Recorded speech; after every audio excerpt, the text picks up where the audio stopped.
All right, Tuesday night, Raj is in the house. We got a lot of Niners talk to get to. Kawakami's got a story out on Jauan Jennings. Is he staying? Will he be extended? Who looked good today in camp? Niners and Raiders go on Saturday. We have a lot to get to, so let's go.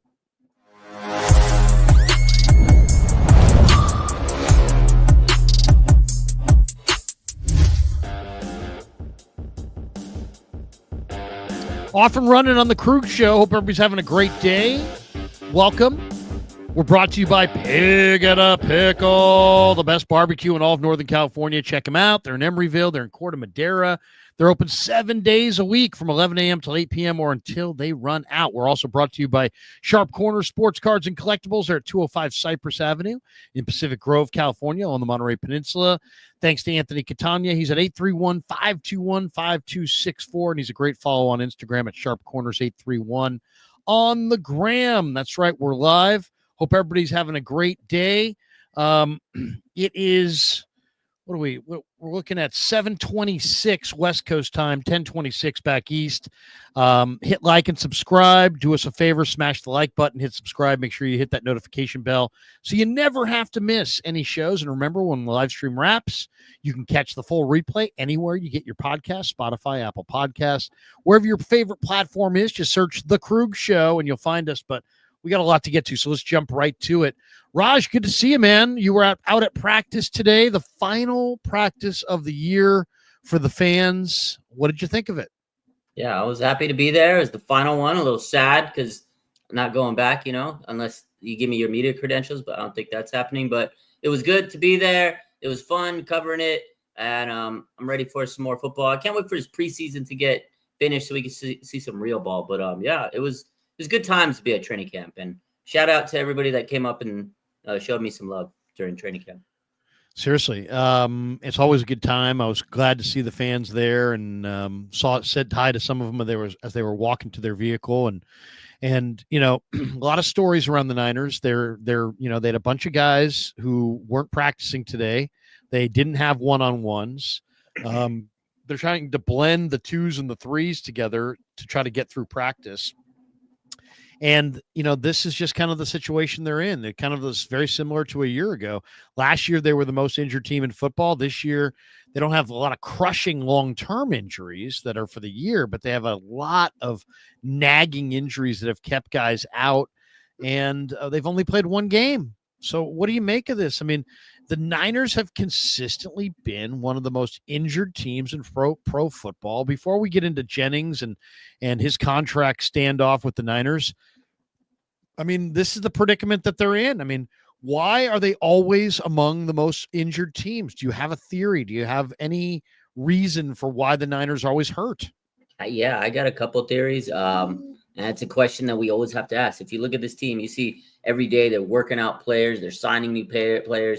They bring in people. It's like roster shuffling, like a roller coaster. But I don't know. Just based on my observations, I'm not there during the season, but I go a lot to these training camps. And I mean, I know they do like some dynamic stretches here and there, but I just don't see them doing a lot of like static stretching. Maybe their blood flow gets cooled down, their muscles get tight, but like the Broncos, prime example, when they came for joint practice, they came out for like 20, 30 minutes. They were out there on the ground stretching like you normally see, football camps or whatever, high school, whatever, football movies. They're stretching for 20 minutes. Even during the preseason game 20 minutes before the Niners even came out, Broncos were out on the field stretching for a good 20 minutes.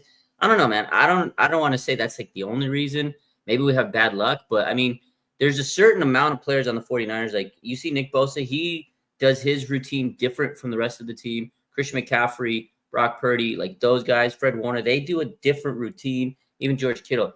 Other guys, they get their stuff, they get their gear on, they run on the field, they start doing their individual drills, a little bit of dynamic stuff here and there, but they're like mainly just go right to what they got to do. I don't know. I think that's a reason possibly why there's so many injuries. It's frustrating because here we are again, and we're sitting here. I always talk to people and say, hey, look, this team can stay healthy. They're going to do some damage, but it's always a big if with this team. Well, and it's like, if you ask this question, you're going to get the stank eye from, Shanahan, right? Why is it that your team's always hurt? I'm sure he hates talking about that. Yeah. But, and if you said to him, I noticed Denver stretches and you don't stretch, it would be He'd like, kill me. he just look, he would just, he wouldn't take out a gun and shoot you, but he would give you the look like he'd like to, you know what I mean? He'd give you that look like, I would like to kill you right now. Yeah. Yeah. Just because he doesn't want to answer that question. I don't want to ask that question. I don't want to talk about it, to be honest. I just want these injuries to go away. I don't really care. I don't care that much about their process. I don't care that much about their stretching. I really don't want to talk about it. I get paid to talk about football. I want to talk about football. I don't want to talk about, stretching habits and who's stretching and who's not. But how can we not ask these questions when every year the injuries are a major part of their whole season-long narrative? Absolutely. The thing is, we want to talk about football, but stretching is part of football. And whether you like to talk about it or not, like it's just part. In order to get into the game and play, you have to be loose. You have to make sure your muscles are, conditioned for getting into the game. So I know it's silly, and I guarantee you, if I had a press pass media credential and I asked Shanahan that, I'd probably get it taken away immediately on the spot for asking that question. Like, I get it, but it's not what people want to talk about. It's lame, but I was an athletic trainer. I did all that stuff before PT, like before I went to PT school. Like I worked on football teams. I know it's not the same level as the NFL. I know I didn't work on that, but it's literally what we did. 20, 30 minutes. We stretched the guys and then they go and did their stuff. I worked on not just football, all sports as an athletic trainer way back. This is way back in the day, but it's the same concepts. I don't know. I feel like that's an issue. There's probably other issues, that lead into it. The way you play, there's sometimes freak injuries that just happen, but I don't know. I feel like maybe changing those plans, and they've changed their strength and conditioning staff for quite a bit these last couple. Like they've hired new people, and it just seems like they keep trying these different like philosophies and techniques. To me, just go back to basics. Just go back to the fundamentals and don't overthink it. Just stretch. It is interesting. I played high school football. We stretched. Not only that, we did you stretched with like a partner. You know what I mean? So it was like yep. he would hold your head and you would push your head forward. Then he would push the back of your head and you would push your head back. Then he would push your head this way and you would push your head that way. Then you would, all these things, we did all of this, not to mention all the hurdlers stretch and the groin stretches and all the different stretches. I worked in the Canadian Football League. Our Kay Stevenson was our head coach, former head coach of the Buffalo Bills. We stretched on the field in line, every practice, every game for 15, 20 minutes. I don't know. I'm not going to sit there and be like, I know more than everybody else, but it is odd. All right, let's get to a story that we care more about, which is Tim Kawakami had a piece today on Jauan Jennings. And he is the piece basically starts by saying JJ has a real calf injury.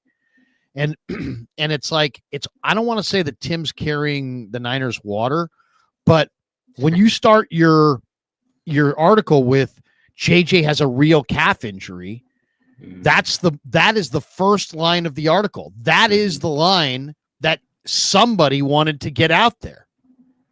The JJ has a real calf injury. Says who? And with what proof? Or you just, there's a difference between saying something and proving it and asserting something. He's asserting that JJ's calf is real. That's what the Niners want out there. Mm-hmm. So in a way, Tim is getting their message out to the public. Absolutely. So they're delivering their message through Tim Kawakami in the SF Standard. Let's make that perfectly clear. It also says it's a stalemate. That Kawakami's piece that Kawakami says the Jennings and the Niners are in a stalemate. He's currently the 42nd highest paid wide receiver. Ooh. The two sides are not close to a deal. And then Tim has a quote here saying the timing. I've talked to people with the Niners. The timing is all wrong. So the 49ers are very complimentary of Jauan Jennings. Lynch is the first one to say, we love Jauan Jennings. Shanahan says, we love Jauan Jennings. The players, they all say, we love Jauan Jennings. But compliments don't spend.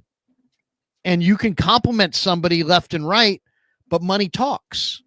And if you bring money to the table, that's love in the NFL. Is how, don't tell me you love me, pay me. And he's playing super hardball with his agent, Drew Rosenhaus, because he knows they feel like they've got the Niners over a barrel because the Niners are beat up at wide receiver and they wanted to feature Jauan Jennings in September. And he's got a contract. He just signed a 2-year deal in May of 2024 that's set to pay him $7.5 million this year. So according to this article, the timing is all wrong.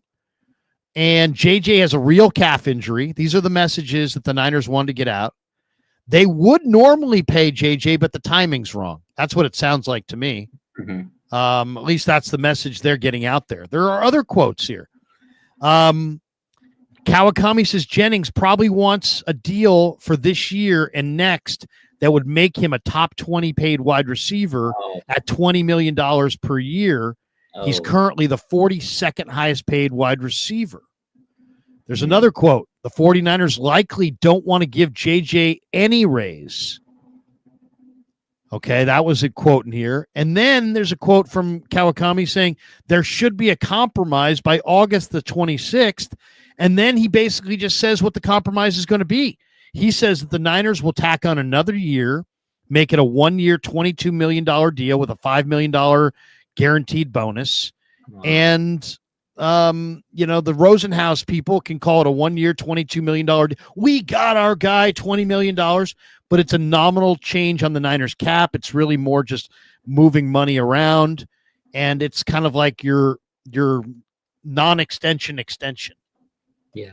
What do you make of all this, Raj? Give me your thoughts. It's actually crazy. The fact that he wants 20 million now, which a couple weeks ago we thought it was maybe 15, maybe 12 to 15, and now we're talking maybe 20 million. And I can see why they're pushing back and saying the timing's not right. They just paid Brock and extended their superstars, Kittle and Fred Warner. And last year they extended Jauan Jennings and they had to pay Brandon Ayuk. And now I'm guaranteeing you they're probably like really, really digging their heels in to say, man, we made a mistake with the Ayuk situation. Wide receivers, it's a tricky situation. Look how many wide receivers are getting hurt right now. We can't afford to pay another guy high money when we're trying to be in a year where we're saving money, getting young players. And I'm not saying Jauan doesn't deserve extra money. He played his ass off last year. He stepped up in the absence of so many people. But to go from $7 million to $20 million, that's a huge leap. That's a lot, especially when you just signed your extension. You got to play the contract out. I said this a couple weeks ago when we discussed this,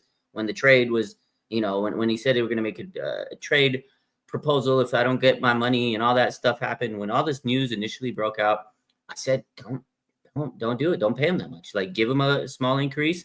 He deserves a little bit, but you already had the extension. I feel that's crazy to re-extend him another year, because what it's going to do is going to set the precedent where any player could just say, I overplayed the value of my contract. I need more money. No, you need to play your contract out. Again, I love the guy. He's a very underrated player that does so much for the Niners, but it doesn't mean that you just need to get another $10 million for it. So I also feel like it's a weird situation, because I think the Niners are trying to handle this contract a lot different last year. Ayuk came out, said what he said. It got a little toxic.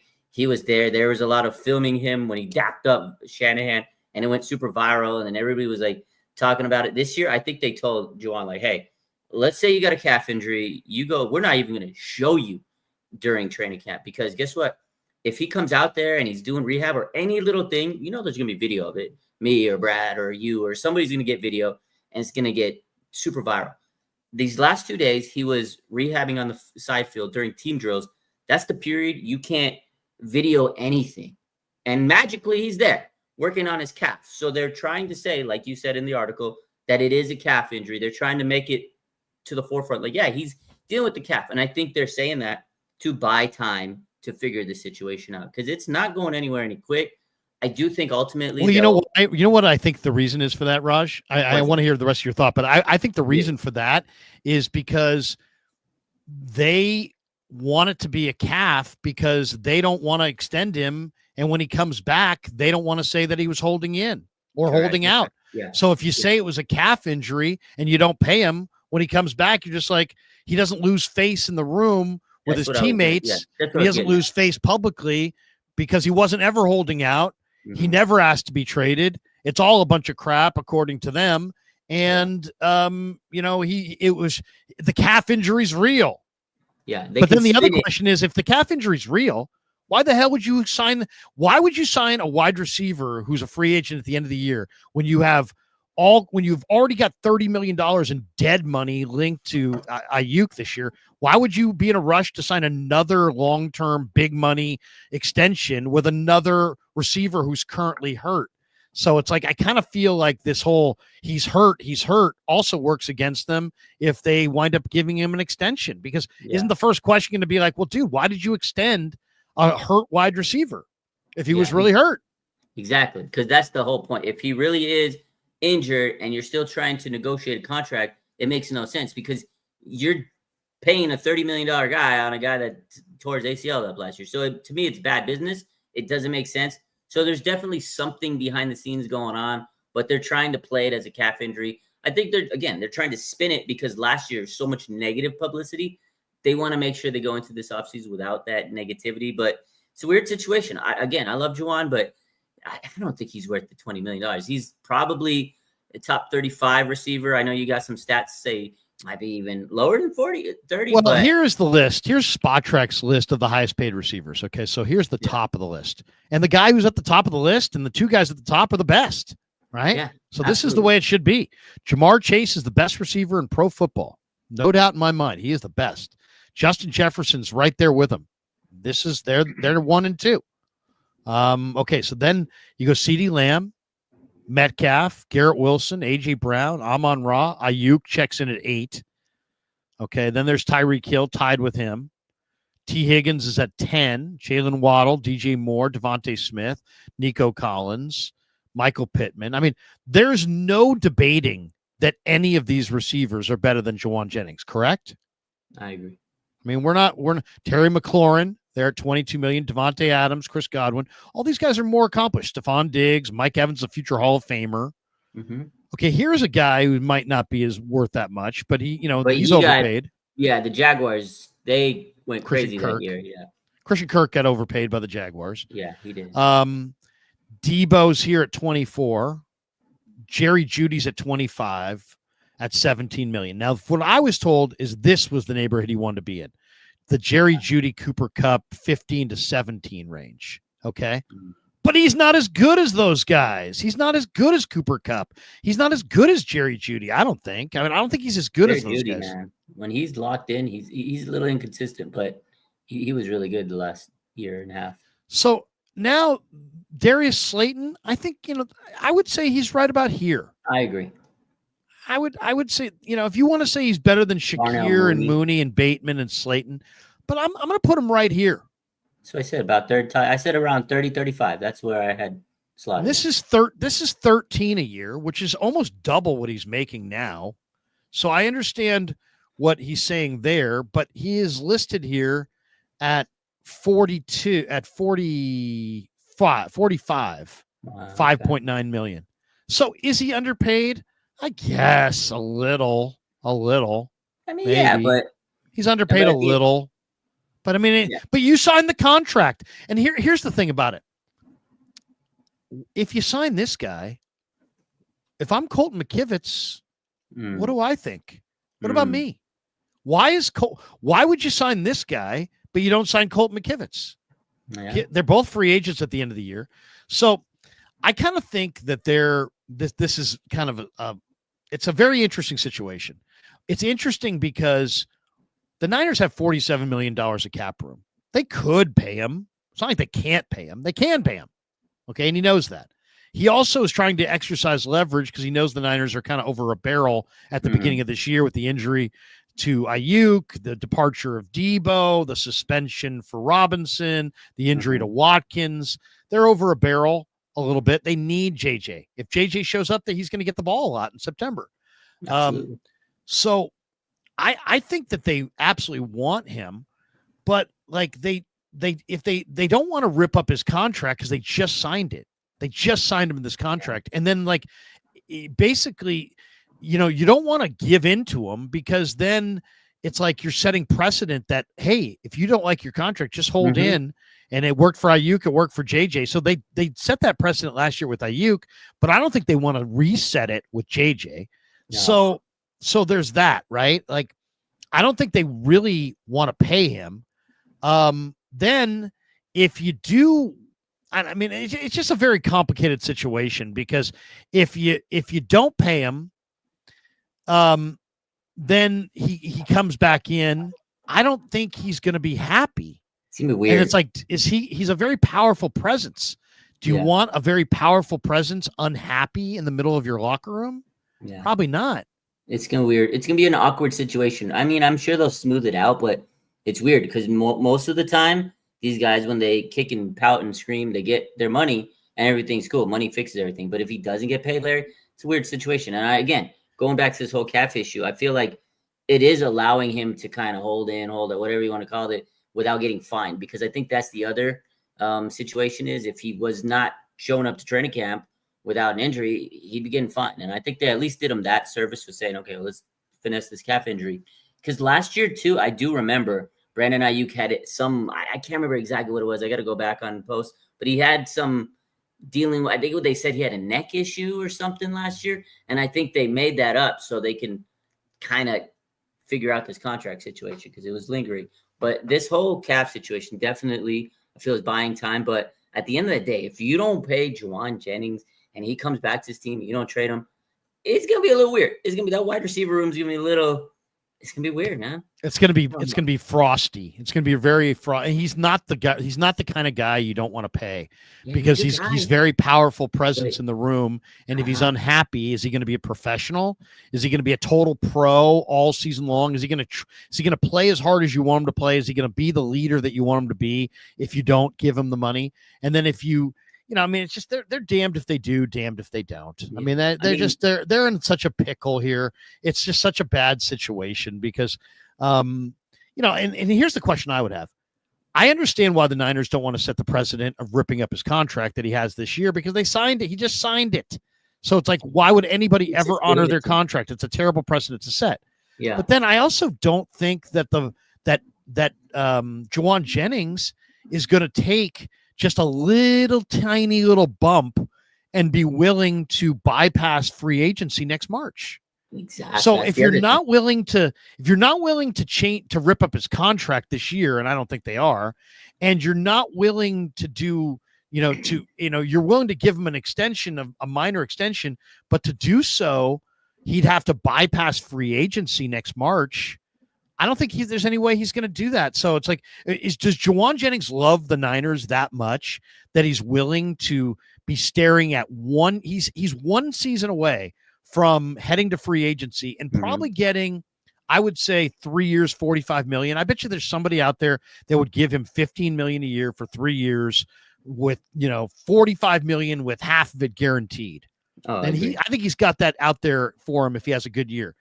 Yeah. But if he, is he going to gamble on himself? To me, I think I don't think it's a good idea to pay him, but I also don't think it's a good idea to just stonewall him and not pay him. I kind of feel like they either have to work out some short-term arrangement that makes him, bypass next March free agency, or I think he has to be traded. I don't think you could not pay him. He's too powerful of a presence to not pay and just be like, oh, he'll be a good soldier in the corner of the room. No, he won't. If he's not happy, he's not going to be. He's a very powerful presence. You can't 100%. You can't have him unhappy. So it's like, so that you don't want him back if he's unhappy. Yeah. But then you don't want to pay him an extension. So what do you do? I mean, if no extension is coming, and they're just like, hey, tuck tail and come back here and just tell everybody that we'll tell everybody that you were hurt and now are healthy, but we're not giving you any money. Gonna be and weird. then you have a pissed off Jauan Jennings who feels slighted. I don't think that's a good move for the Niners. Yeah, it's gonna be weird. All of a sudden, calf injury's okay. He's back, like, because then you're gonna have to address was he really injured or not? And then that's the other thing is how much do you give him? You can give him an incentive, right? Because he wants to be motivated to play. Because if he knows he's gonna be out of here, he should want to be motivated to have a great season so he can get paid in the offseason in free agency and get paid handsomely. But he's got to gamble on himself. He wants money now because he knows he's gonna have to do more, like you said, with BA and Debo and all this other issues. But at the same time, it's like, we paid you, honor that contract, ball out. You'll earn so much money this next offseason. So it's a weird position to be. But then at the same time, the 49ers, you can't just extend him because in 2 years, he'll be 30. Is he going to be the same receiver? You can't just throw money to a guy that you just paid. So it's just, I don't know. It's a wild situation. So I feel like trading would be the best case scenario for all parties. If you want to get paid, you want to go to a team that's going to give you more money, because the Niners, you don't want to be strapped with this guy. If it's something that you're telling, like the article said, they feel like it's not the right time. They feel that, they were slighted last year with the contract. I'm sure they love Jauan Jennings, but this whole situation has gotten to a point where it's like, man, what do you really do? And how much do you actually give him? And if you don't pay him, like you said, he's going to be pissed off, because the perfect example, Charvarius Ward, you probably heard his interview a couple weeks ago when he says, I didn't even care about the season last year. This was well before all the adversity hit him. And, yes, I did hear that. He said he knew he wasn't going to get paid an extension. And, they gave De'Amon Lenore the extension because he's the young guy. He's the up and comer. They wanted him to be motivated and hungry. So they rewarded Lenore. Mooney Ward got his contract when the Niners signed him a few years ago. He played great, but they had to move on from him and get younger, right? They drafted Renardo Green. That was the replacement. So he knew going into the season he wasn't going to get paid. He was pissed. He said he didn't try. He didn't care. If you do this to Jauan Jennings and say, hey, look, we're not going to give you this extension. Try to earn it.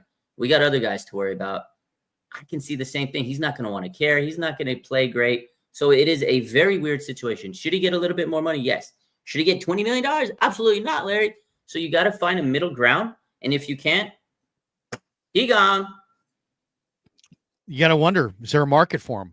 I'll say this. If I were the Tennessee Titans, I would absolutely be calling the Niners right now, because Jauan Jennings is a superstar in Tennessee. In Tennessee, he is somebody. He's like a big name guy.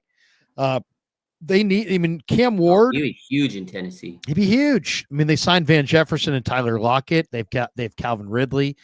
But I'll say this. I mean, if I was Tennessee, I would call the Niners and say, hey, how about this? We just drafted the Stanford receiver, Alec Ayamanor. We just drafted a little receiver from Miami named Restrepo. Mm-hmm. We'll throw you a couple of our receivers. You throw us Jauan. We'll throw you a conditional pick. If I were the 49ers, I would do it. Take it. I would absolutely do it. And if I could, because Ayamanor is a younger receiver, Restrepo is a younger receiver. Obviously, they're rookies. But I would take it and get down the road. You got a lot of, there's a lot of this football. There's a lot of moving parts. You know what I mean? I'll tell you that they also have a good depth on the corner there. There's a lot of talk that they want to move L'Jarius Sneed. There's a lot of talk that Roger McCreary might get moved.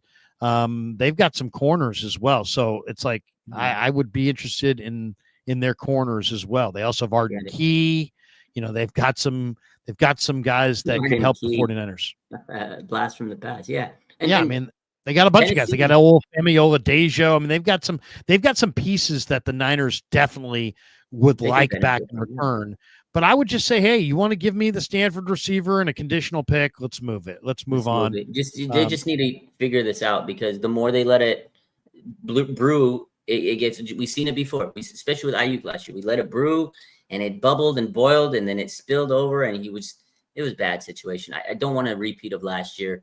If they got to make the trade, got to make trade. Tennessee, that's a genius trade for. I didn't even think of trading to Tennessee. The man was a hero on the Tennessee Volunteers back in college. They'd play that damn Hail Mary touchdown every day for him when he comes into the It stadium. would be first of all, it would be a very popular trade for the Yes. Titans. And Yes. secondly, it would be a very good trade for Cam Ward. I mean, what does agree. Cam Ward need? He needs a Jauan Jennings. He needs a what safety any blanket. rookie One would quarterback be a need? great possession receiver. That's fantastic.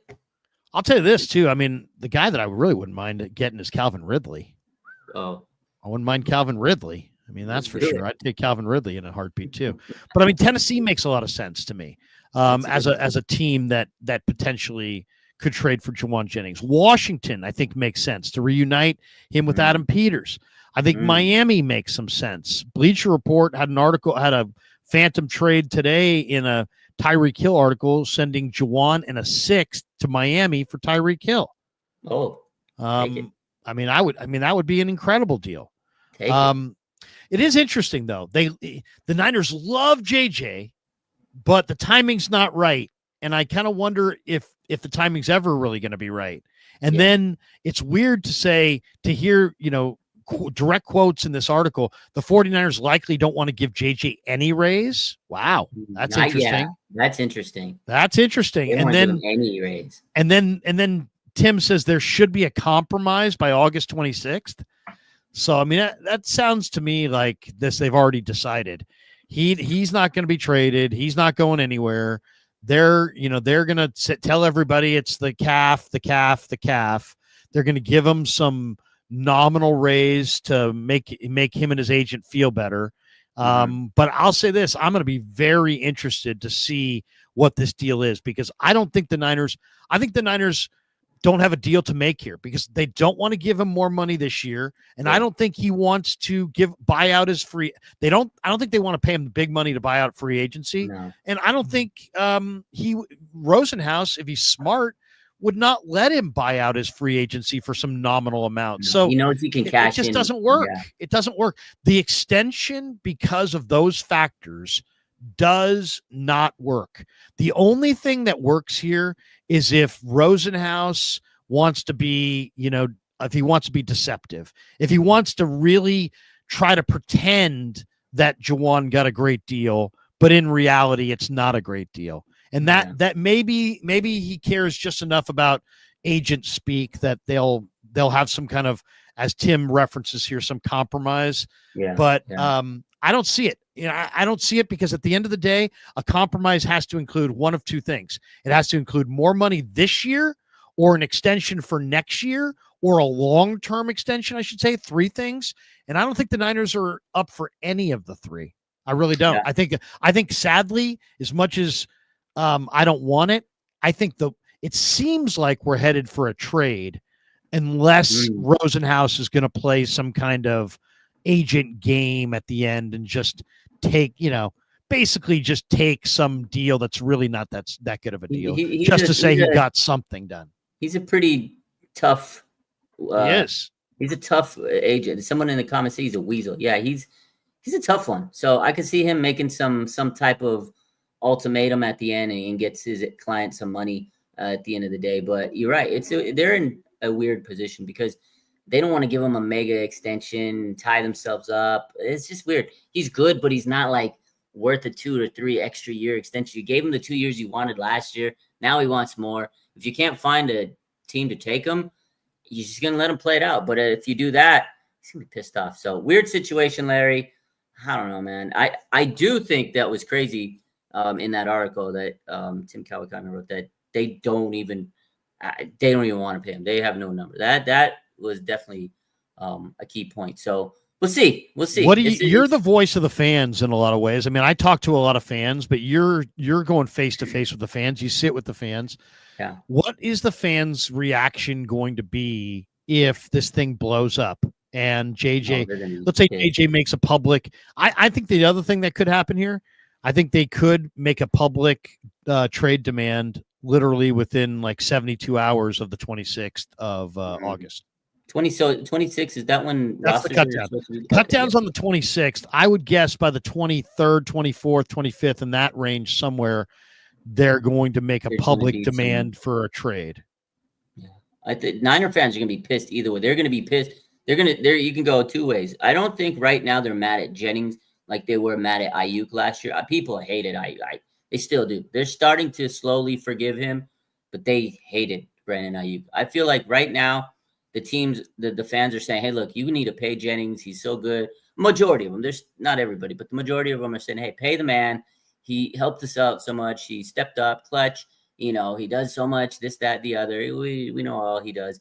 But if they get out to a point where they're saying there's a trade demand, they're going to be sick at him, and they're going to say, trade his ass, get him out of there. They're going to hate. Their Niner fans are going to be disgusted.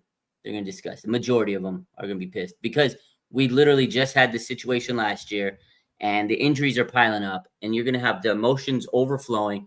It's going to be some angry fans. I'll tell you the other thing that I don't like is I don't like giving, guys who hold out all summer from practice, money, and then have them have some soft tissue injury. Yeah. You're doing this because he's got you over a barrel in September, but you're getting receivers back later in the year. But as soon you could easily sign him to some kind of an extension. All of a sudden he's got a hamstring pull. Oh, I'm going to miss 3 weeks. Well, by the time he comes back, everybody else is back. And it's like, what was the whole signing for? I don't know. Personally, I love JJ as a player, but as Gene says to me on X here, trade him. We're not going anywhere this season. That's Gene's. That's Gene's thought.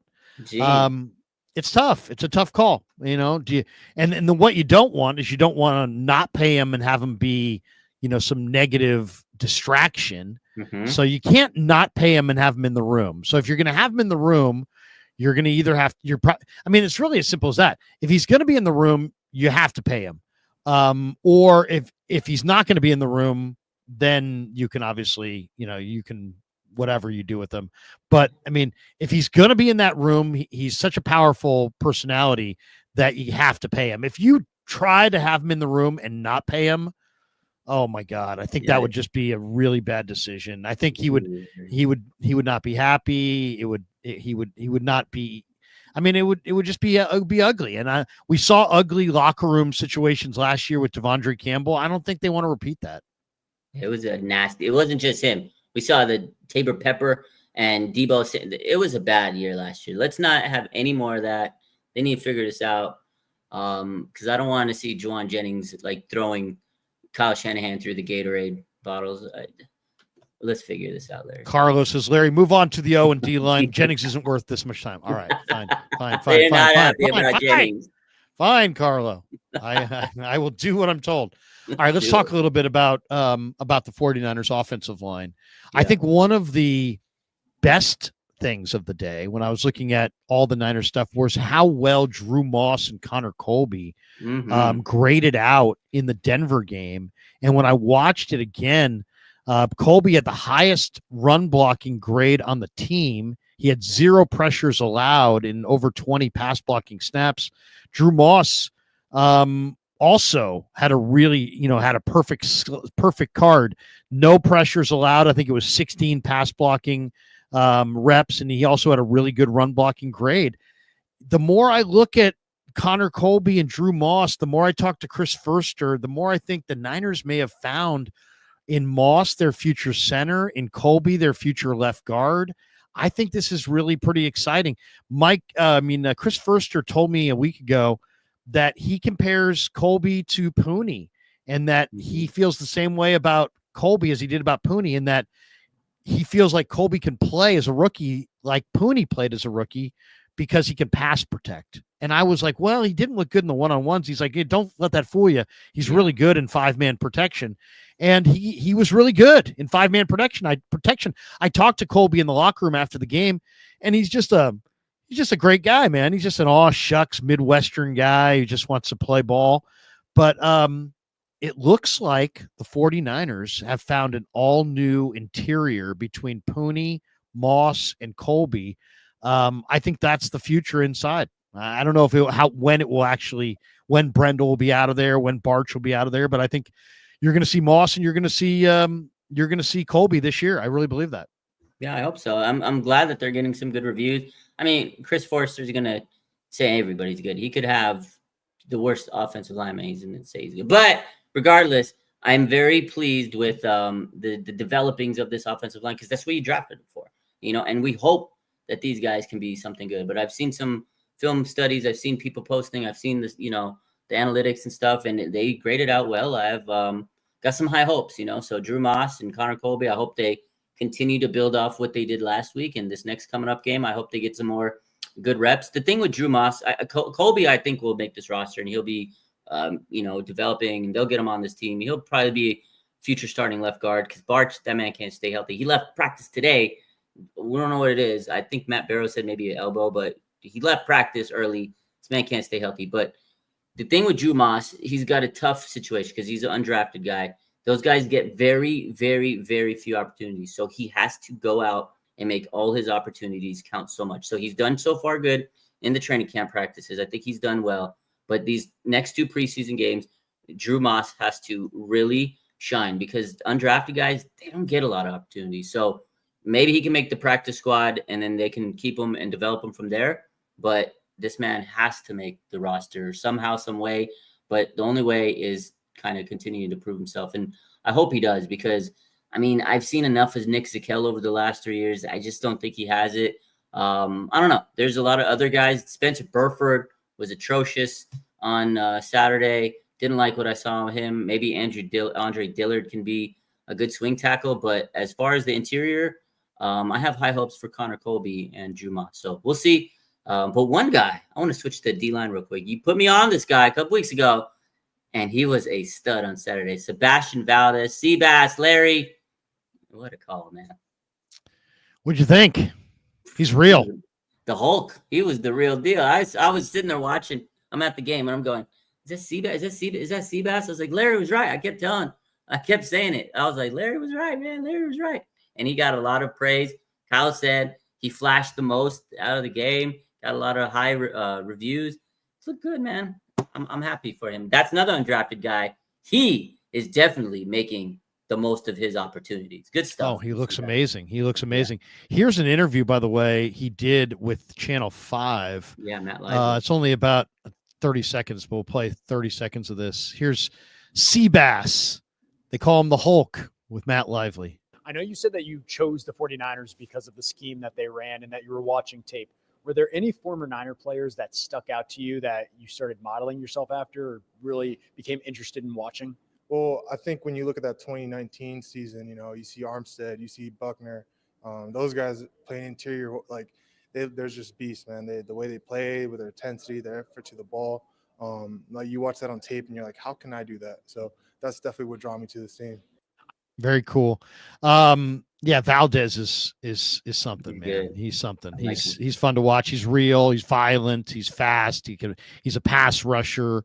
I'll say, the other thing that came out today that I don't know if you caught this, and I'll see if I can pull this up here off Kev's Twitter, but Saleh shouted out today Alfred Collins. Yeah, I saw that. This was a pretty good little cut here from Saleh. Let's see if is this it? I think he gave a shout out to Seigel and Collins. Let's see. Maybe I don't have that one there, but here is Saleh. I asked Saleh today about Tatum Bethune because I love what I saw from Tatum Bethune. Oh my God, he looks fantastic. Here's what Saleh had to say about Bethune. Robert Bethune looks faster, I think, from last year to this year, maybe by a step and a half. You weren't here last year, but what do you see for him? You've seen a lot of good linebackers. You know what? Rookies, you go back to him being a rookie, he may not have seen it as fast, so he felt a step slow. And I always tell people, if you're thinking, you're not executing your 40 time, right? He comes out of college, he's running a certain time, he plays with a certain speed, but if you're thinking, you're not utilizing all that. And I think he's playing a little bit more without thought. Now he's not all the way there yet. There's still some things that he's learning every day, but when these young men can play without thought, especially the ones that are fresh from college, and they can utilize all their God-given ability, they flash and they pop on tape because of their speed. And Tatum's no different. He's had a really nice offseason, and we've bounced him around a little bit from Mike to Sam to Will, and trying to get him to have some versatility to his game. But he's been doing a really nice job. Yeah. I love it. What do you think of him, Raj? I mean, Bethune, they're using him all over the place because he's got to be a backup. So they got to make he's got to make sure that he can play everywhere. But he looks noticeably faster. Whether he is faster or just playing faster, he looks great. Yeah, he looks like he's in much better shape this year. He looks like his training has really helped him. Whatever he did to train is helping because he looks good, man. I saw him in that preseason game. He's been looking good in training camp. Overall, I really like the development. And you got a great linebacker coach, Johnny Holland, and now you got the Saleh. Right, real quick, I just want to say that little clip right there. You listen to Saleh talking about a player. He didn't coach him last year, but his assessment, his analysis, and everything he said was just. It's so refreshing to hear your defensive coordinator actually answer a question and give you some food for thought and really be like, oh, wow, that's a great, assessment of what, he's able to do and everything. Where last year, Nick Sorensen, it was, I can't tell you the answer. I don't know the answer. He would just. Communication breakdown. Breakdown. Communication breakdown. It's like, we're having a communication breakdown right now. I'm asking you questions and you can't answer. Couldn't answer, but.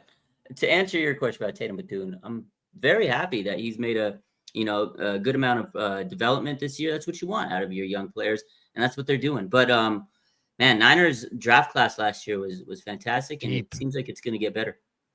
Here's Saleh on Collins. This is, I thought, one of the. This made me kind of lean up in my chair today after the practice. Listen to what Saleh had to say about Collins.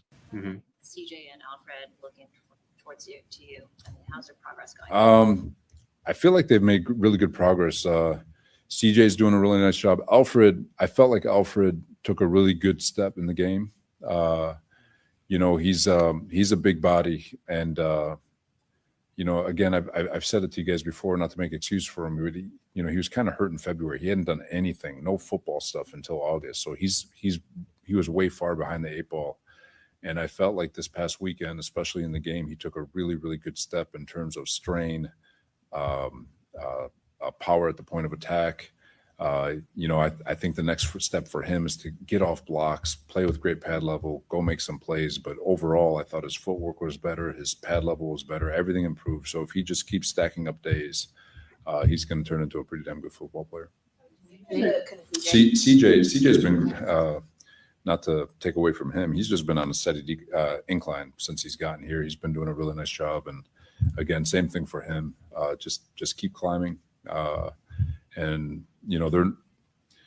We may not know who they are till the midway point of the season. They're rookies. As soon as we hit week 1, it's going to start all over. They're going to be leaning on new bodies, new blocking schemes, and they've got to learn week to week what they're putting on tape and understand that part of the game that's happening in there. So right now, you just want to see those guys play as hard as they can, as violent as they can, and you trust that as they get more reps, they'll learn how to play the game a little bit better and get better every day. There you go, Robert Saleh talking about Alfred Collins and CJ West, and he basically made it seem like Collins is coming on.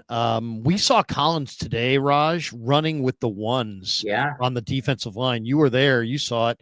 I think a lot of us probably thought CJ West was quite a bit ahead of Collins, but it doesn't seem like it's that way. It seems like Collins may be the guy that winds up starting first. I'm not sure. It's hard to say. I think they both look. I would start both of them, but there's no doubt that Collins was running with the ones, and he is a huge guy at 6'5", 330. He's massive. He's intriguing.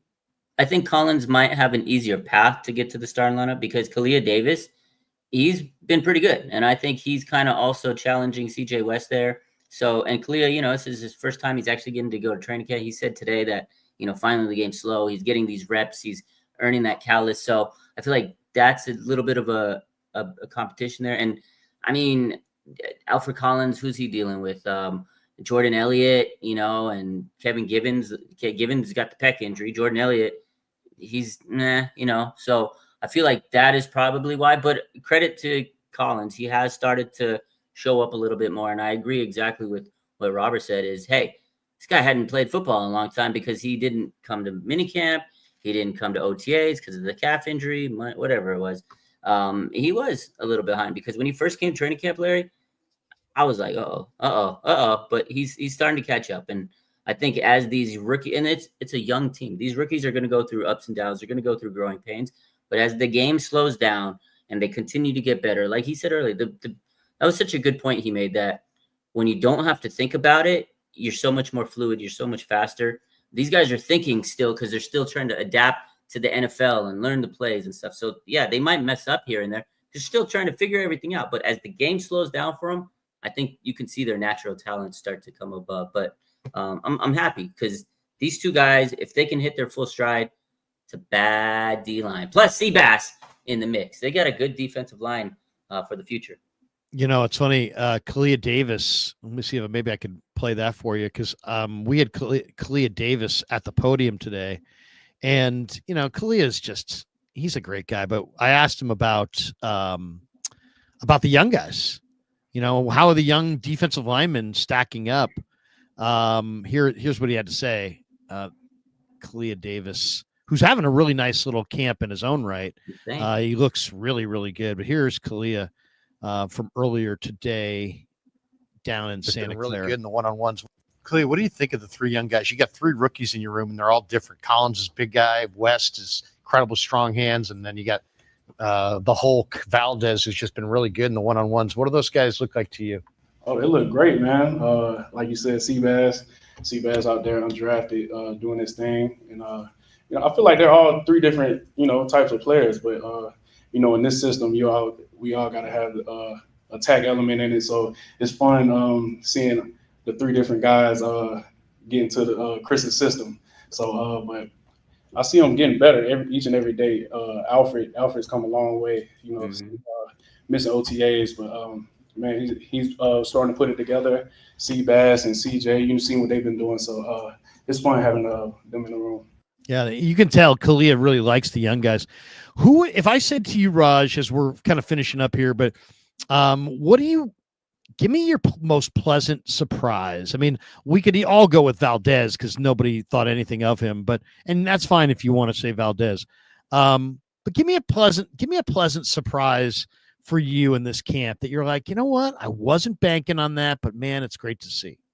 Yeah, that's a good one because you're right. Valdez definitely was the easy choice, but I'm actually very surprised with how quickly these rookies kind of developed, because they didn't seem to like have too much bad days. Like, yeah, there was a couple of bad days, but like, for example, Upton Stout from like day one to the end until he left with the calf injury, he was making incredible progress. Marquise Seigel, you saw him play on Saturday. Like, these rookies develop so quick. Collins, they even said it. You know, he came in a little sluggish, and now he's hitting, and you're like, okay, now you see why he was drafted there. CJ West, man, this guy got better and better and better. As soon as one-on-ones came on, it was like, oh, wow, he's the real deal.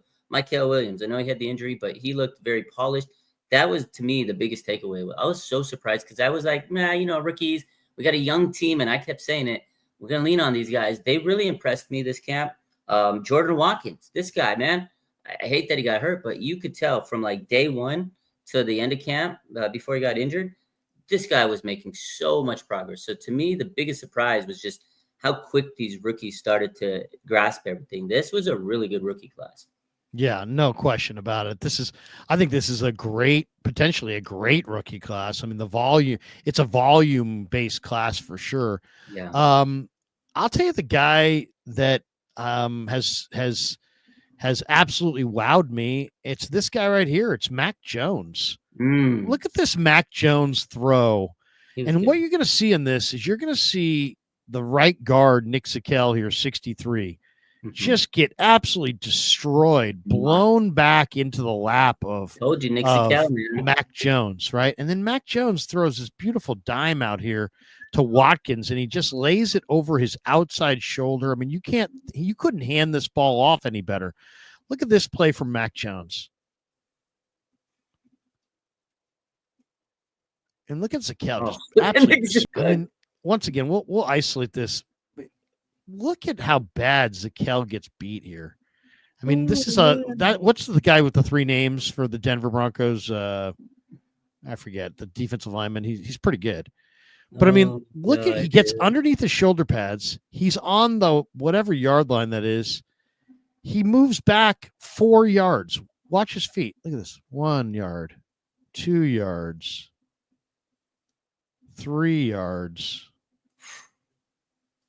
4 yards. He's literally 4 yards, pushed back 4 yards into the lap of the quarterback.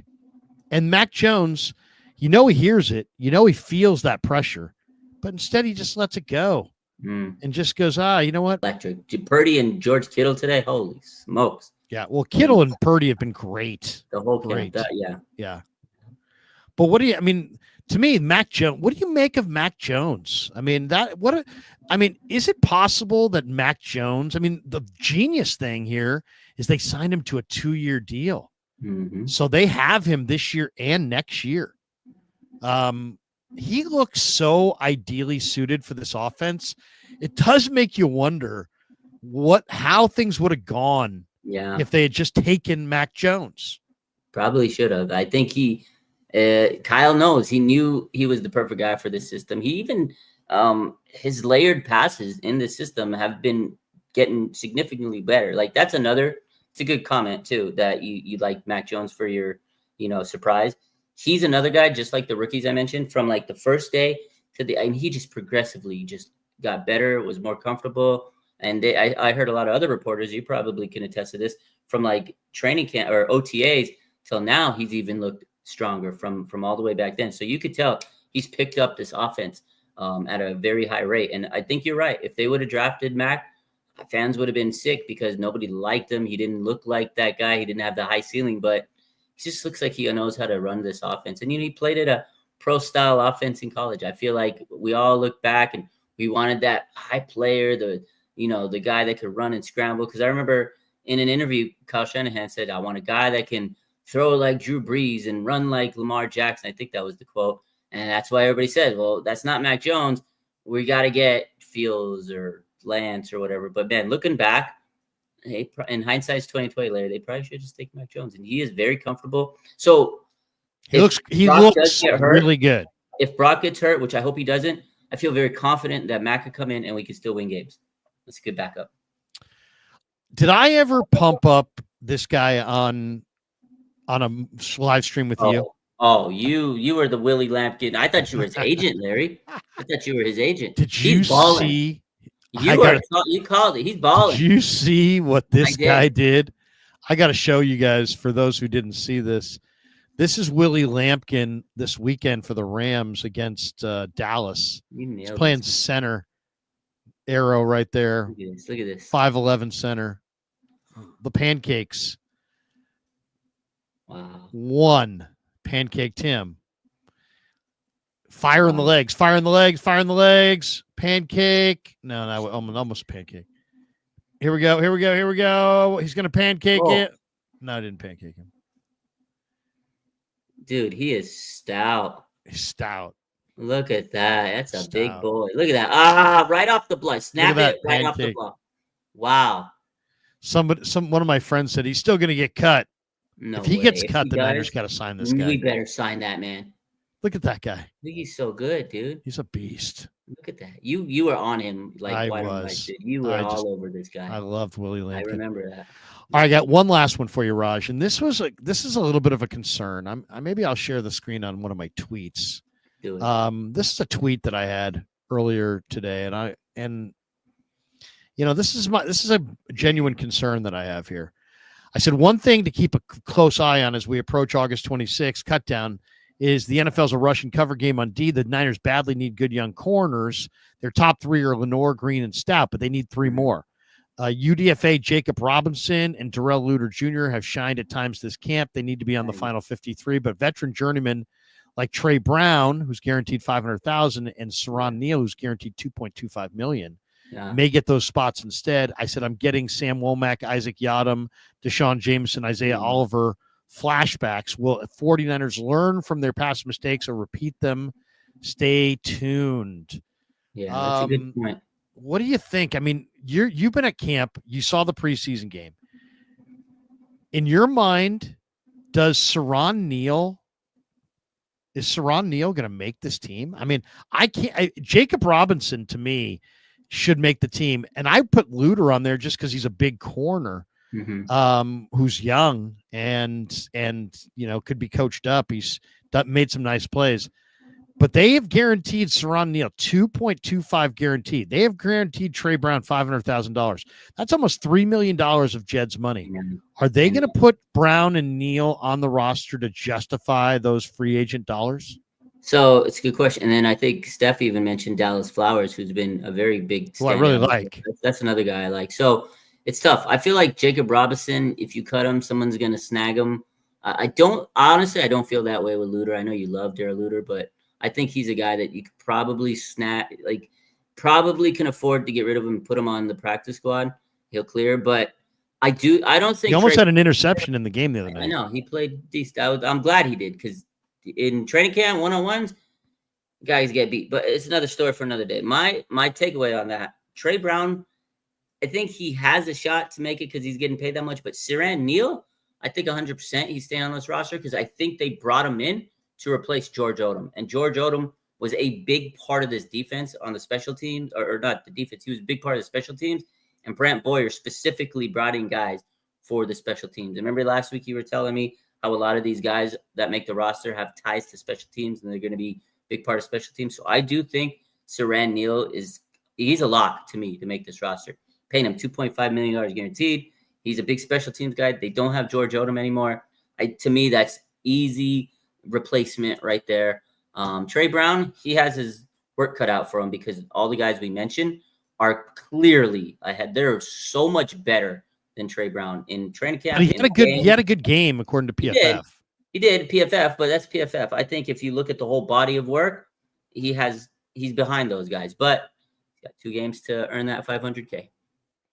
Let's hit some supers and we'll bolt for the door. We're an hour and 2 minutes in. We got over 1,000 people hanging in the room. We appreciate every single one of you guys. If you could, everybody hit like and subscribe on both channels, here and over at Raj's channel as well. We're dual streaming tonight. Hit like and subscribe. If you hit like, it just helps more people find the show and the algorithm. If you hit subscribe and hit that notification bell, and each time either of us go live, you'll get a little notification that says, hey, you don't have to miss a minute of the action. So if you could do that, we would appreciate that kindly. And we always appreciate all of our super chats. So let's get right to it, because we got a bunch of them here. Let's get up to the top and do them in order. What happened here? Why is this? There we go. Okay. Here we go. We got this one. Humdinger. 49ers have Temu strength and conditioning coaches. Funny.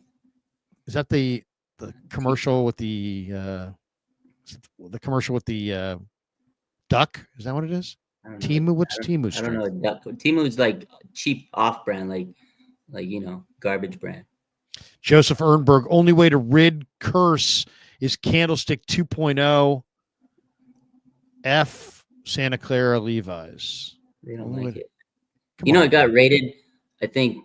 I saw that. 30th state. That stadium's not good. Levi's, it's a modern stadium and it's not that great. I guess.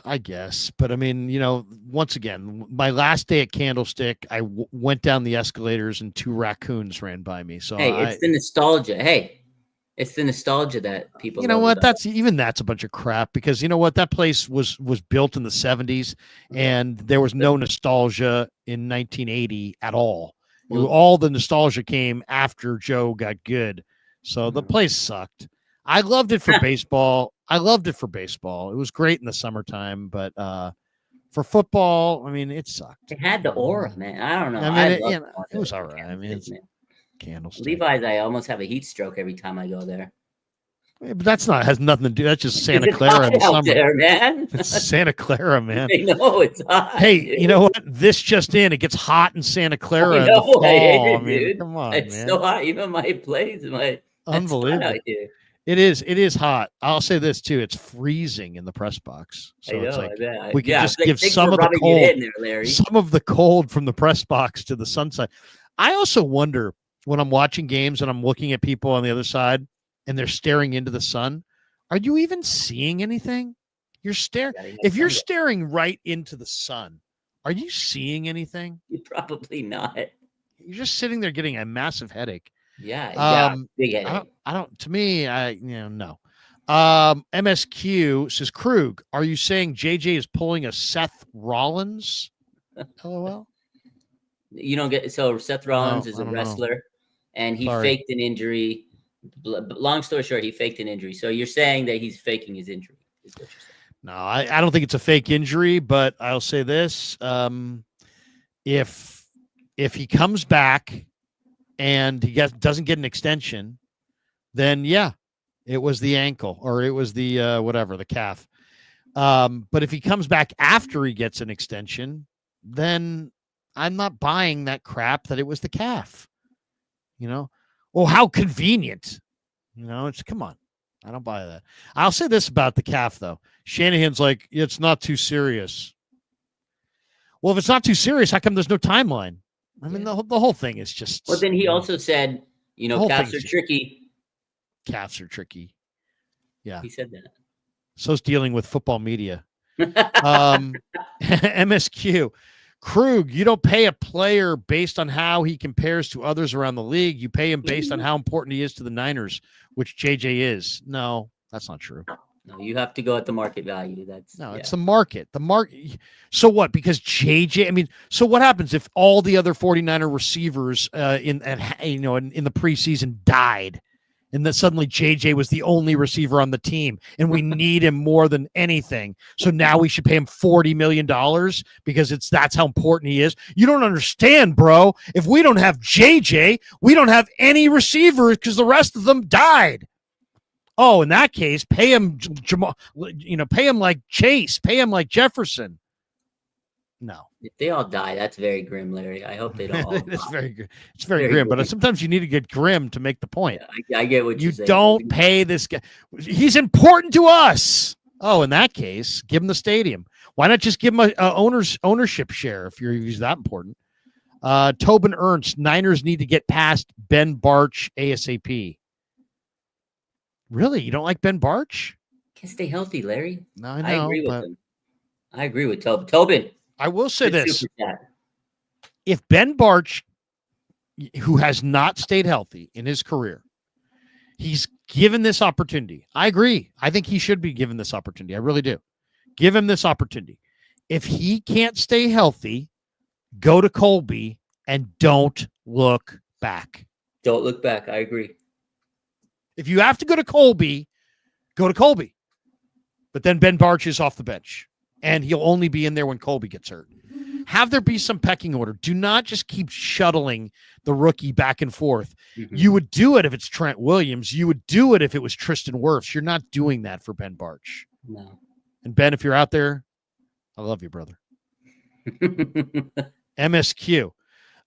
Do you think Brock Lesnar's future son-in-law will make the roster? Raj, let Krug answer before you give him the answer. LOL, no disrespect to Krug. I know the answer. I know this answer very, come on, MSQ. I know that Brock Lesnar's lovely daughter is dating Drew Moss. All right. I didn't get to be where I'm at by not knowing the Drew Moss data points, MSQ. You say, where the hell are you at? I'm in my garage right now. Okay. That's where I'm at. Okay. I'm just joking about the last part, but anyway, yes. Drew Moss and Brock Lesnar's daughter. If you really knew Niner ball, you'd know her name. No, I'm just joking. I know. Do you know? Do her? you? No, I don't. Maya Lesnar. Look at you. She's like a Olympic savant, dude. She's like shot put legend. She's killing it, dude. She looks exactly like. So you're a shot put fan. Go ahead, name another shot putter. I just know Brock Lesnar. Yeah, exactly. She's a shot put legend. Name another shot putter. Michael Carter. Blanks. I don't know. Michael Carter. Carlo. Larry, your D lineman that makes the 53, who's cut? Ooh, that's a good one. Let me go quickly to the Our Lads, and I'll tell you how many Niner D linemen. And by the way, I really believe, and Raj and I have talked about this a bunch this offseason, but I really believe that the 49ers ought to really look at the other teams in the league at the cut down, because they're, for the first time probably in years, there will be some players on different teams that get cut that will be better than the players that were in camp with the Niners this year. So you can't forget that. I mean, you got to look at the other teams, especially along the defensive line. But as far as, I think they're going to keep 10 D linemen: Nick Bosa, Jordan Elliott. I would say Kevin Givens, but he's hurt and he'll be on IR or whatever. Mikael Williams is 3. CJ West is 4. Alfred Collins is 5. Bryce Huff is 6. Sam Aquinu is 7. Seabass is 8. Kalia Davis is 9. Evan Anderson is 10. And I would say if somehow there was an injury, probably Bradley Anai or Trevis Gibson or Yatir Gross-Matos will get that last spot. So YGM is not making your 53. Who? Well, Yatir Gross-Matos, he's not making your 53. No, I'm just saying he would be up. No, he's probably not going to make it right now. And neither would Beal, and neither would Garvin. But I do like what I've seen out of Trevin Gibson. Yeah. I do like what I've seen, Travis Gibson. I do like what I've seen out of Bradley Anai. Bradley Anai had 3 or 4 pressures the other night. Bradley Anai knows how to rush the passer, man. He's not fast. He runs in the 4.9s, but Bradley Anai has a knack to rush the passer. He had 30 sacks at Utah. He's a really good player. Salah's a big fan. He had him with the Jets. I think Bradley Anai is a high motor defensive end. You could do a whole lot worse than giving him a roster spot. I agree. I like Anai. Yeah. Appreciate that, Carlo. Let's see. I like your 10. We got that. We got this one. Frank Tom Ocean, member for 17 months. LK and Raj equals Willis and Bowman. Let's go. LOL. Love your guys' weekly show. And shout out to Kev. Ready for the regular season. Go Niners. Good stuff, man. I love Frank Tom Ocean. Which one of us is Willis and which one of us is You're Bowman? Willis. I'm Bowman. Really? You're Willis. Yeah, you're Willis. Because you're the Hall of Famer. I'm good, but I'm not on your level. Dude, Bowman might have been good. Bowman might have been better Willis than is a Hall of Famer, Larry. There was a period there where I kind of thought Bowman was a little bit better than He Willis. probably was going to pass him if he didn't get injured. He was incredible. I mean, yes, Willis is the Hall of Famer, but it's in a way, I feel like if Navarro didn't have that terrible injury in Seattle, he would have been a Hall of Famer. His coverage skills, oh my God. Awesome. He was not only that, I was talking to Lo Neal in the press box. We brought up him and we were talking about how, this linebacker, Nick Martin, is 220 pounds. Mm-hmm. And I'm like, he reminds me a little bit of Navarro Bowman. And then I'm like, by the way, Navarro Bowman was 250.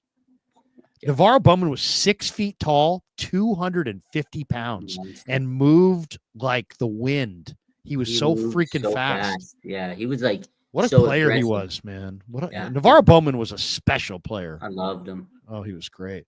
MSQ, Tuesday nights with the Kraj show. LOL. Thoughts?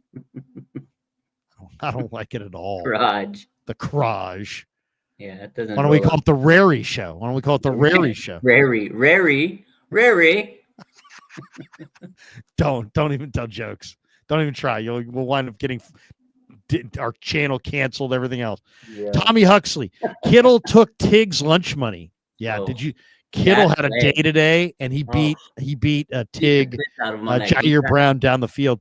By the way, if there's one thing that I'm so excited about today, after watching the kid from K-State, Siegel, I think between Siegel and Brown and Mustafa, geez, the Niners look good at safety suddenly. Yeah. That's Siegel. A nice group of safeties right there. I think Brown's going to have a bounce back year. I know you don't love him that much, but Brown, if you met him, you'd be like, dude, this guy's the real deal. He's intense. He's smart. He wants to be good. He had a down year, no doubt. I mean, he had a bad year last year, but he's going to bounce back. Mustafa's the absolute truth, and Siegel is really, really good. I'm so excited about the 3 of those guys. Yeah, I mean, that's 3 pretty decent safeties there. That's not bad right there. Pinnock is not bad either. Don't get mad at Pinnock. And Grant. Richard Grant's made some plays in camp. He actually has. Pinnock, though, you're right. Pinnock's going to be a big key to their rush, to their blitz package. Jake Moody. Jake Moody's in the house, everybody. He went 7 for 7 today. Jake, way to go. He said, I'm him with ice in my veins. Let's talk about it. What do you think? He went 7 for 7. He's looked great. You were there for him today. He hit 2 from beyond 50. How much confidence do you have in Jake Moody? You know, honestly, I was impressed today. But this is what I'm going to say. Practice is different than the game. He needs to do it in the game. And he hasn't missed a kick since they declared him the kicker, since they got rid of Greg Joseph. There's no more pressure on him, Larry, in terms of competition in camp. He has his own competition he has to deal with, but he's got no pressure. He's making those kicks with the 250 ones. There was one I think I saw from like 50. It was hard for me to see. I think like 54, 55. He nailed it. And I was like, oh, man. When I saw that, I was like 7 for 7. And he just walked off the field. I was like, it's pretty impressive. So, you know what's I need weird? To see him do it in the game. The only thing I'll say about it is he doesn't strike the ball the same. Have you noticed that? Yeah. Every time. He changed his stance. No, I know he changed his stance, but like sometimes he hits it like underneath it, and it has lots of spin to it, but it doesn't go far, but it's accurate. Other times he hits it more square and it goes further. And you know what I'm saying? Like it comes off his foot differently sometimes. Sometimes it looks like he's kicking with more power and it goes really far, like hard into the net. And then other times he like kicks it like a pitching wedge and the ball is spinning, but it doesn't go that far. It's interesting. I'll say this. I don't think he's ever competed against anybody. I think he's competing against himself. If he was a 3rd round draft choice, they want him to be the kicker. If he can kick, he's the guy. Yeah. Simple as that. He just needs to be confident in the game. Yeah. You just got to make kicks. Just keep making kicks, kid. Yeah. Blood Moon. Mac, like Sammy D, will remind you when the light is brightest who he is. Mac is like Cooper Rush. We'll hold the fort down, but not meant for big games. No, he played in some big games at Alabama. I hear what you're saying. But there's something really hand to glove about the fit here with Mac Jones in this offense. It's crazy. He looks like he's meant to play in this offense. It really does. He's on time. He looks good. Everything's accurate. He's always got someone to throw to. He hits everybody in stride. He doesn't throw in completions. If Brock Purdy wasn't so established as like the guy, I'd say, hey, you got a quarterback competition on your hands. But since Brock's already been paid and it's obvious it's his job, there's no competition. But if he hadn't been paid and this was Brock from a year or two ago, this would be a competition because Jones has completed a higher percentage. There's no doubt in my mind. He's been impressive. I'm not going to lie to you. He looks good. I did not have that high expectation. I was like, Mac Jones. I remember when we signed him, I'm going, oh my God, this is a joke. You were not excited when on the stream when we announced, hey, Mac, you were not excited. A lot of people thought, retread. Oh, what do they need? Mac Jones. Why bother? He looks, I'll just say this, and I'm going to say it very clearly for those of you. He looks better than Sam Darnold looked in camp. Sam Darnold maybe threw a little bit more zip on the ball because Sam Darnold has a tremendous arm, but Mac Jones is more accurate. Mac Jones throws fewer interceptions. Mac Jones goes to the right guy more often on time with accuracy than Sam Darnold. He looks better than Darnold looked a couple years ago in this offense. So, it's amazing. I'm amazed by it. I'm amazed that he looks this good. I'll say this too. I'm amazed. I thought he was going to be a guy that was going to be kind of cocky and kind of arrogant and kind of aloof and just, he has come in. He's a grinder. They love him. He fits in. The coaches are like, he's smart. It's like he's deferential to Brock, but at the same time, he's confident and like people feel like we can win with this guy. And he's a revelation. I think he's one of the best backup quarterbacks in the league for sure. I agree. I thought he was going to be like super stuck up, nose in the air. I was like, oh yeah. God. And he's been nothing of that. I like him. He's solid and he's funny. I cannot believe it. Yeah, he's actually funny, he's man. Funny. The guy's funny. I said to him, hey, whatchamacallit said you're hilarious. Are you hilarious? He's like, well, you know. Yeah. But, I remember the first training camp day I saw him. He was cooking. I looked to my side. I think Brad was there with me. I looked at him. He looked at me. I was like, this guy's pretty good in this offense. We were surprised. We were like, whoa. It was crazy. And it wasn't one day. It was the entire camp. Every day. And he looked better every day. Better every day. Yeah, good for him. Better every day. And then guess what? When you thought he was going to look bad, like against maybe the Broncos in the Thursday practice, he looked better. He looked better than Purdy. He was quite a bit better than Purdy in the joint practice against the Broncos. But quite I'll a bit. Purdy Better. the benefit of the doubt that he had to go up against like Nick Bonito and right. Pump the brakes a little. But yeah. Totally. Mac did look good. He looked good, and he did good on that preseason game. The only bad play was the interception, but that was a bad route by Watkins. So. Yeah. Honestly. No, it looked like a poor arm strength thing, but it just wasn't a good route. Andrew Kroll says, does the Jags kicker a 70-yard kick change the expectation? No, yeah. I mean, it's new frontier. I mean, give me him little. I mean, so where do a 70-yard kick is kicked from what yard line? 56, right? No. Yeah, 56, because it's 14 yards back. There is no 56. So tops out at 50. Yeah, so it'd 50, be like 4. So it would be on the other side, like the 44 of the other 44-yard line, something like that. Yeah. Holy smokes. Jesus. That's amazing. Crazy, dude. When and it sucks. It didn't really count in the records because it's a preseason game. Yeah. That's crazy, man. But you can always say you did it. I mean, he's got film of it. The MySpace guy, what fullback position did you guys play, or what football position did you guys play in high school? Where's my picture? I got pictures over here. I played 40. Tight end, defense. I started out at quarterback. I was the third string quarterback. Then I went to tight end, and then defensive end. So I defensive end is probably the position that I felt the most comfortable at. Nice. But I was not a great football player.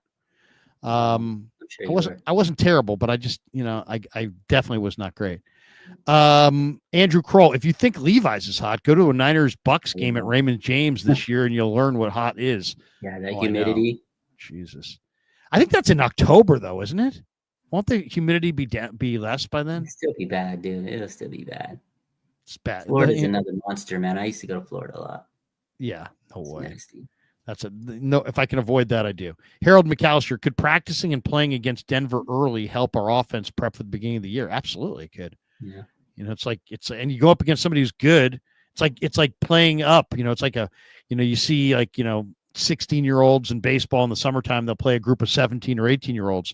It's called playing up, and it absolutely does help you. It's like working out with ankle weights on. Tobin Ernst says Bubba Paris's daughter did shot put, right? Courtney Paris, I thought she played for basketball for Oklahoma. Pretty sure. And Bubba's a buddy of mine, man. Bubba and I did the pregame show back in the day in the 90s. I love Bubba. He's a tremendous guy.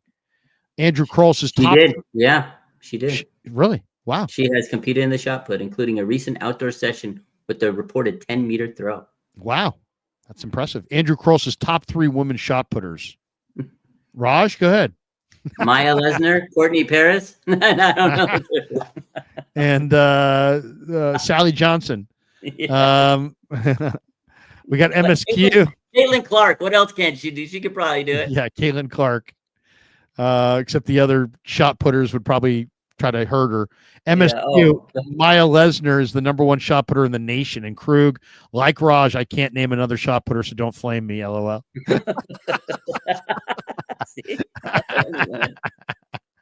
The MySpace guy, Niners should call up AJ Jenkins. We're thin at wide receiver. Where is that guy? What a bust.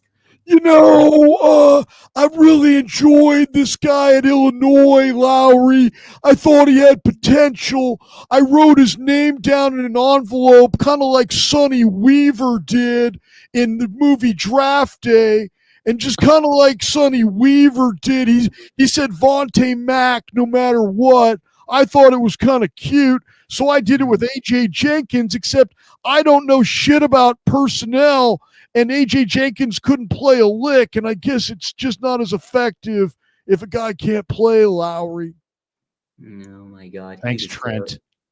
terrible. I'll never forget interviewing Harbaugh about that pick. Jim, what'd you like about AJ Jenkins? And what came out of his mouth was just clear and utter proof that he had no fucking idea who AJ Jenkins was. I swear. It was like this. So, Jim, what do you like about Jenkins? Tell us what you like about Jenkins. Yeah. Well, yeah. Came from a great conference. Played in a hell of a conference. I mean, you're really tested in a conference like that. Oh my God. Okay. And yeah, I mean, a lot of speed. He's got a lot of speed. Yeah. And I'm looking at I'm like, he has no idea who this guy even is. He has no clue. Nobody did. It's terrible. No clue. Trent Baalke, gotta be the worst. What he saw on AJ Jenkins is just like Trent Baalke had to be one of the worst general managers of all time. You took a weak Big Ten receiver who played in a running offense and caught no footballs in the first round. Oh my God, dude. He was such a bust.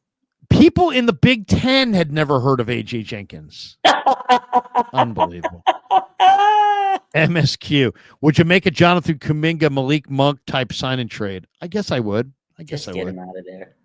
I think I'd rather have Giddey from the Bulls. Oof. I kind of like Giddey. Playmaker. He'd be fun with He's fun. Steph. Plus, I mean, 6'6" point guard next to Steph. I think that would be nice. That's what I'm saying. I think it would fit, kind of like Klay Thompson, sort of. But Klay Thompson was a 2 guard. But Steph needs to play off the ball now.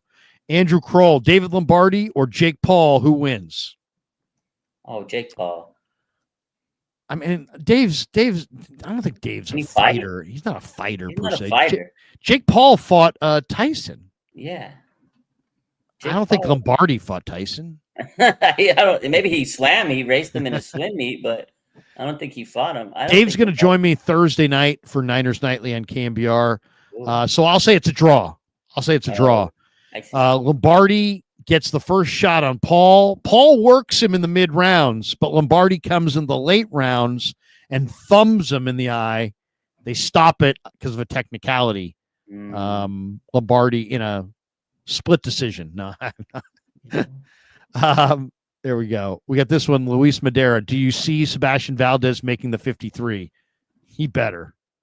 That's all I got to say. He better. MSQ, Krug, is your studio at home or somewhere else? It's at home. At home. Andrew Kroll, is Robbie Chosen making the team? That dude geeks. What is geek? Raj, can you define geeks? I think it means he sucks. That dude reeks, geeks. He sucks. He's terrible. Maybe he wanted to say reeks, but hit G instead. I think it means geeks is. I think it sucks. Let's see. Is G and R close on the keypad? Sort of. They're in the general neighborhood. He runs 4.36. He's got a great chance to make the team because they're so thin at receiver. But you know what? I think there's enough other receivers out there that I would pick up one of them. The guys I'll be looking for will be the Kansas City has a guy from Florida that I really like, who's a rookie. That's the guy that I would love to see the 49ers wind up with. I'll tell you who it is.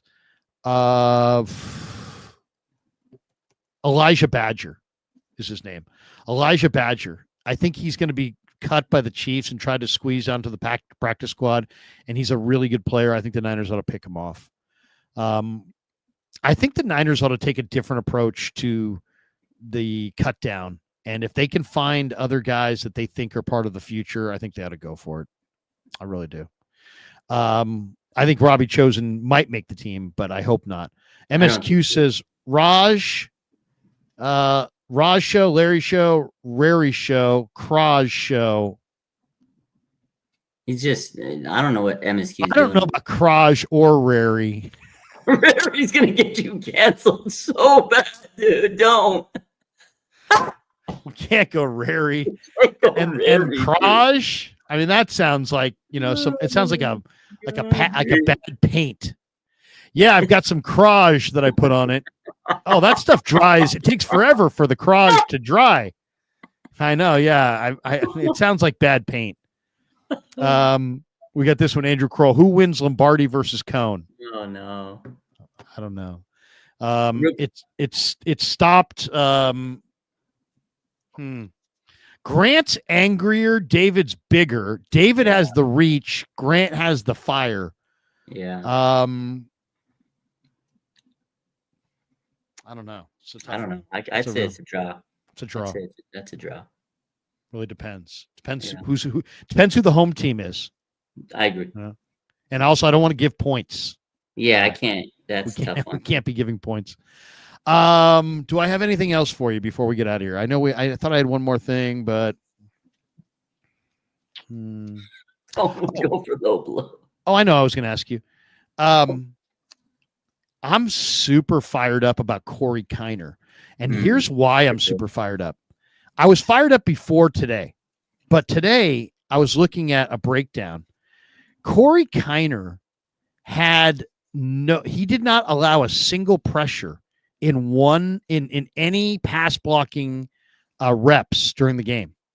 He pass blocked beautifully in that game against Denver. And to me, Raj, that is a major, major thing for a rookie running back. Yes, 78.2 pass blocking grade, did not allow a single pressure. Reason number 27 to love Corey Kiner. He not only is he a bowling ball back, not only does he break tackles, not only does he have unbelievable contact balance, but he can block. He can block. I love it. It's a great That's sign. what you need. No block, no rock. That's the first step. You got to block. I love you. That's your guy. Oh, he is my guy. He's absolutely my guy. It's funny. The Niners always draft draft backs, and then the undrafted back beats them out. Always. Every single time without fail. It's unbelievable. It's like clockwork, dude. It's crazy. It's crazy. Raj, I'll give you the final word. If everybody hits like and subscribe, thanks to Pig and a Pickle. Thanks to our sponsors, Sharp Corner Sports Cards and Collectibles. Thanks to Claw Daddy Arcades. Great follow at Claw_Daddy_Arcades to find a location near you. 2 locations opening later on this year, Capitola and Visalia Mall. Give you the final word before we bolt for the door. Final word is I'm excited for some more football this weekend. Niners and the Raiders, and I think I want to see a couple of the start. I want to see some of the starters play. I want to see them play. But otherwise, it's been fun going to training camp. It's been great. We'll keep going, and we'll see you guys next Tuesday. One suggestion for the 49ers, if anybody from the Niners is watching, in the future, don't be, this year was kind of odd because of the configuration of the fields and all the work they're doing and this and that. But what they should have done this year, and what I would do in the future, is you got 1 million sponsors.